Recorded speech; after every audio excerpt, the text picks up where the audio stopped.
Tim Burton was born in 1958 in Burbank, California. For college, Burton attended the California Institute of the Arts in Santa Clarita, California, to study character animation. It first started out of just those very simple teenage impulses of the feeling of wanting to touch and wanting to communicate but not being able to.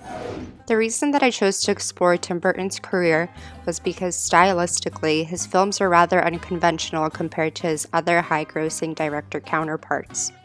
In 1979, during his time as a student at the California Institute of the Arts, Tim Burton wrote, directed, and animated a short film titled Stalk of the Celery Monster. Some fragments from this film that still exist are depicted on screen. This particular short film caught the attention of Walt Disney Animation Studios and earned Burton an apprenticeship there. While at the studios, he worked on popular Disney classics such as The Fox and the Hound and The Black Cauldron. Next, please.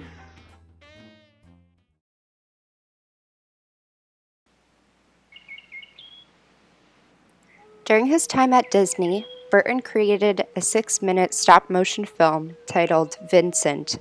The film was based on a poem Tim Burton wrote about a young boy named Vincent Malloy who aspired to be like the actor Vincent Price. Price, who narrated Burton's short, is known for his film appearances in House of Wax, The Pit and the Pendulum, and The Raven. Vincent Malloy is 7 years old. He's always polite and does what he's told. For a boy his age, he's considerate and nice.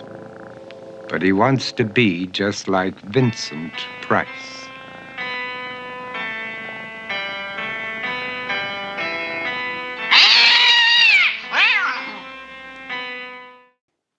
Tim Burton's first feature film was titled Pee-wee's Big Adventure.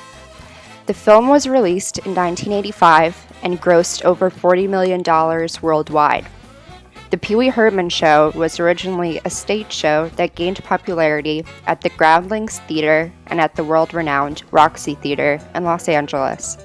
Paul Reubens, who created and portrayed the character of Pee Wee Herman, hired Tim Burton to direct his full-length film after viewing some of his short features.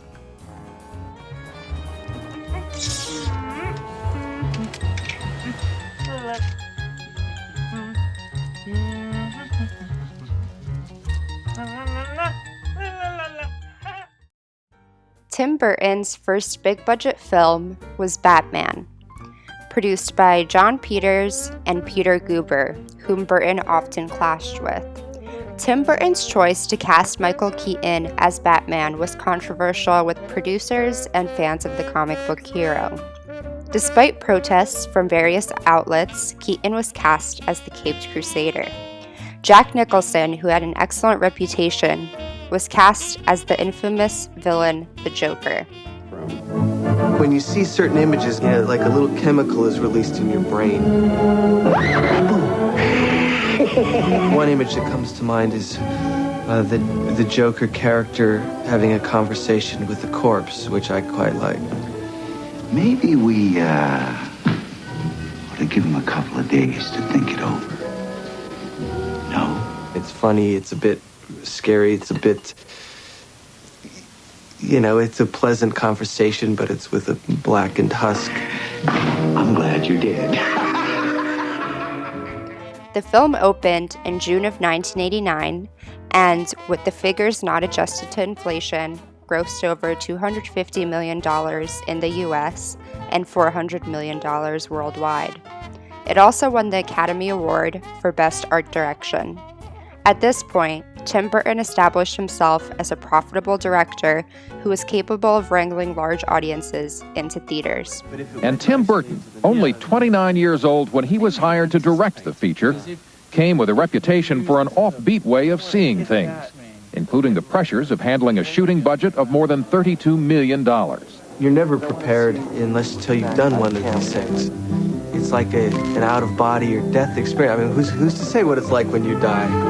When you look and you see the lights above the set and you see it becomes like a circus, a surreal circus, which I love. Burton is one of the hottest young directors in Hollywood, a former Walt Disney animator whose approach, like Batman's, is decidedly out of the mainstream. Both of you now with Batman are on the verge, I guess, of something bigger than the both of you, bigger than any project you've ever been in. Tim, is that Can I say something? Nothing is bigger than this one, really. If I can, for a moment. I've been in show business, what, 35 years It's now? your life. 40 years, and this is the biggest thing. I actually felt more like a junior high psychology student, because, here you're a movie based on a comic book, but you're trying to give it a little bit more psychological structure, base to it, without going too far. So, we went in with a firm idea of what we wanted to do, but then, in terms of movement, in terms of, tones and all, there's a lot of just discussions and really just trying things. So, Now, finally, tell me about the duel of the smoked glasses here. you see how much light is in here. I mean, No, babe, come on, babe. all right, Let's be honest. we're very show business And pretentious. types, yes. And that's why we decided to stay true to our nature. The pretentious bullshit image. But if you wore those on that dark set, you couldn't see a dark Truthfully, thing. I got a couple hours sleep last night. These are real bright, and they're drying my eyes out, and we do these constantly, so you get really stupid looking. And I choose not to look goofy if I can help it. In 1990, Tim Burton directed Edward Scissorhands. Winona Ryder, who starred alongside Michael Keaton in Burton's previous film Beetlejuice, reunited with the director for this film. Johnny Depp was cast for the role of Edward, and since then, Burton and Depp have collaborated on numerous films, including Ed Wood, Sleepy Hollow, Charlie and the Chocolate Factory, Corpse Bride, Sweeney Todd, The Demon Barber of Fleet Street, Alice in Wonderland, and Dark Shadows. The film, featuring a lovable outcast thrown into suburban life, is meant to be representative of Burton's childhood in Burbank, California.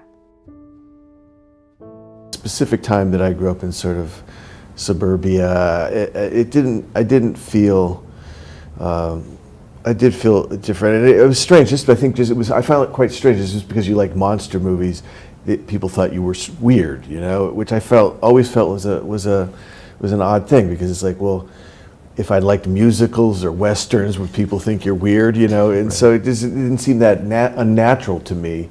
But it was quite interesting how quickly you get sort of categorized as a child, and I saw that with other kids. You're good at this, you're bad at that, and you sort of, the kids kind of got separated into different categories. And so I think I've always been aware of that, and I think that's why I like movies like Frankenstein, where you look at the character and he's perceived as a monster, even though he isn't really. He's just different. And the angry villagers, it was easy to sort of identify that with your neighbors, and the sort of mad scientist. I always wanted to be a mad scientist. So all those kind of things made it easy to identify with those kind of movies.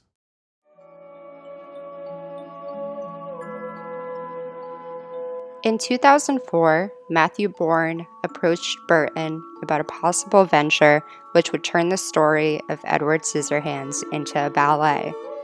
In 2005, the ballet first aired, and since then, it has toured in the United Kingdom, the United States, Canada, Australia, and parts of Europe.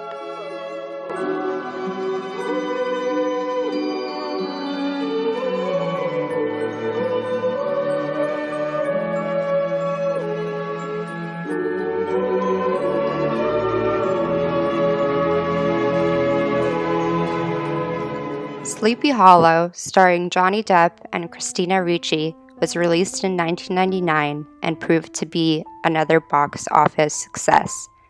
The film was an interpretation of Washington Irving's short story, The Legend of Sleepy Hollow. It won an Academy Award for Best Art Direction, along with 2 BAFTAs for Best Costume Design and Best Production Design. For his next project, Burton abandoned his whimsical Gothic style to direct a reboot of the Planet of the Apes franchise, which was not well received with audiences and critics. From 20th Century Fox comes a landmark of science fiction filmmaking that's still one of the most shocking movies ever made. Wait, we're doing the Tim Burton version? Let's just get this over with. Planet of the Apes. Prepare for a reboot so disappointing, the franchise was immediately debooted, then rebooted again 10 years later.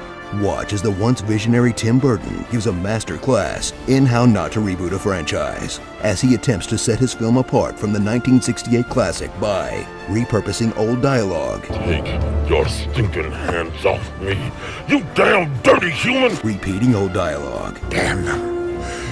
Damn them all to hell! And trying to one-up the original ending, even though his makes absolutely no sense.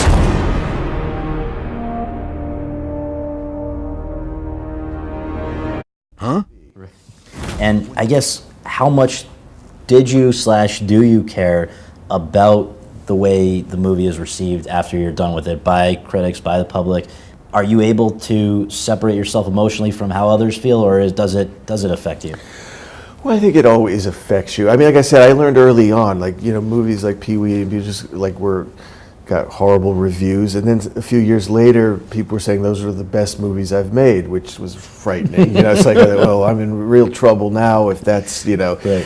And you know, Batman wasn't received very well. It was received well publicly. Mm-hmm. You know, then I've had movies that were, you know, critically well received that didn't make any money, movies that were terribly critically received and made lots of money, you know. So there's never been a real consistency in terms of how things are perceived Right. with me.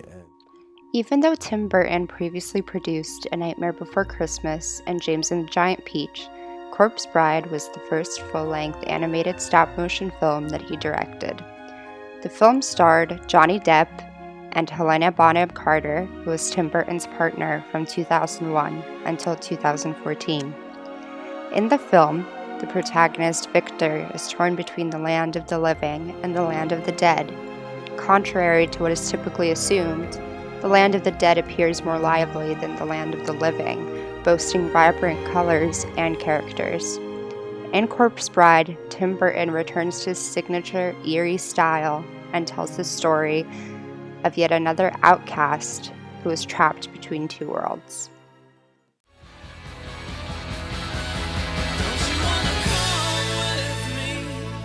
Don't you wanna feel my bones, all your bones? It's only natural. In 2006, Tim Burton directed his first music video for the song Bones by The Killers. He would reconnect with The Killers in 2012 to direct yet another music video for the band. This time, it was for their single titled Here With Me. The music video stars Winona Ryder, a familiar face recognizable in Tim Burton's body of work. Don't want your picture on my cell phone. I want you here with me.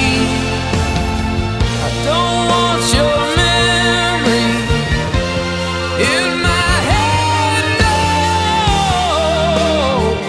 I want you here with me.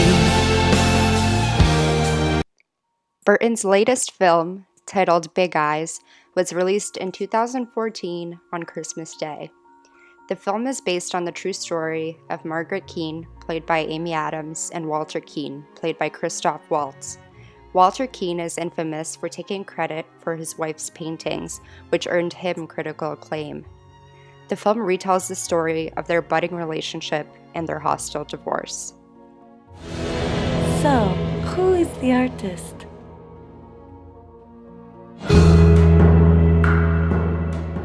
Currently, Tim Burton is directing an adaptation of the popular book Miss Peregrine's Home for Peculiar Children, written by Ransom Riggs.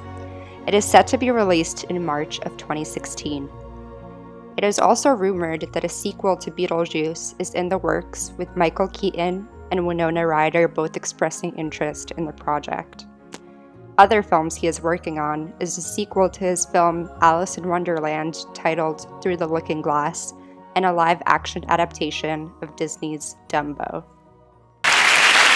Because Christmas in the Von Carter Burton family. Yeah. Because we have a vision of your lives. I know, it might be slightly different from the actual one. So is it quite traditional, your Christmas? It's completely traditional. Oh, really? Yeah, it's really boring. Boring! Yeah, no, maybe the first Christmas he decorated the tree. I thought he likes having creative control of the tree. Because he's quite artistic, so he did the tree and everything, which looked all very... But then as you got closer, you realised there were some zombies and dead babies and stuff. This is where I was just like, you know... Are you really? There were. No, honestly, he does. He's sick. He's obviously a sick man. Oh, didn't you notice in dark? But he loves, like in his movies, No, there's a he lot of loves Christmas in his for movies. Christmas. No, he loves Christmas. In fact, he went and got the lights today.